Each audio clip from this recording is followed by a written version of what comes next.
Indian migration की एक report के अकॉर्डिंग 2023 में 7500 इंडियन मिलियनर्स इंडिया छोड़ के दूसरे कंट्रीज में जा चुके हैं। अगर आप 2024 के डाटा पे नजर डालते हैं तो ये भी कोई इससे कम नहीं है। सिर्फ और सिर्फ 7 महीनों में यहाँ भी 4300 इंडियन मिलियनर्स इंडिया छोड़ चुके हैं। अब आखिर सवाल ये आता है कि आखिर वो कौन सी फैसिलिटीज हैं जो इन मिलियनर्स को यूएसए में, ऑस्ट्रेलिया में या फिर सिंगापुर में मिल जा रही हैं और इंडिया में नहीं मिल रही। चाहे आप मिडिल क्लास से बिलोंग करते हो या फिर हाई रिच क्लास फैमिली से, अगर आप इंडिया में रहते हैं तो यहाँ आपको टैक्स देना ही पड़ेगा, चाहे वो टैक्स इनकम टैक्स के फॉर्म में हो, टोल टैक्स के फॉर्म में हो या फिर हाइपर इन्फ्लेमेशन के फॉर्म में। कुछ रिपोर्ट्स के अकॉर्डिंग तो इंडिया वर्ल्ड की हाई टैक्स पेइंग कंट्रीज में भी टॉप पे है। इनकम टैक्स की एक रिपोर्ट के अकॉर्डिंग अगर आप एक इंडियन सिटीजन हो और आप 15 लाख रुपए अर्न करते हो तो इसका 30% आपको गवर्नमेंट को एज ए इनकम टैक्स देना पड़ेगा। अब 15 लाख का 30% होता है 4,50,000 रुपए। अब आप खुद अंदाजा लगा सकते हैं कि इंडियन गवर्नमेंट कितनी ज्यादा हाई टैक्स चार्ज करती है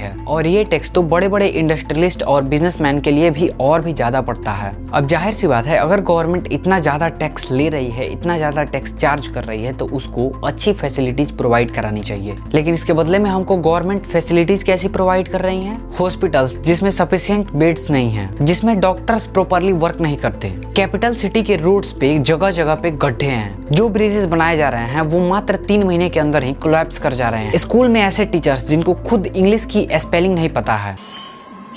जनवरी लिखे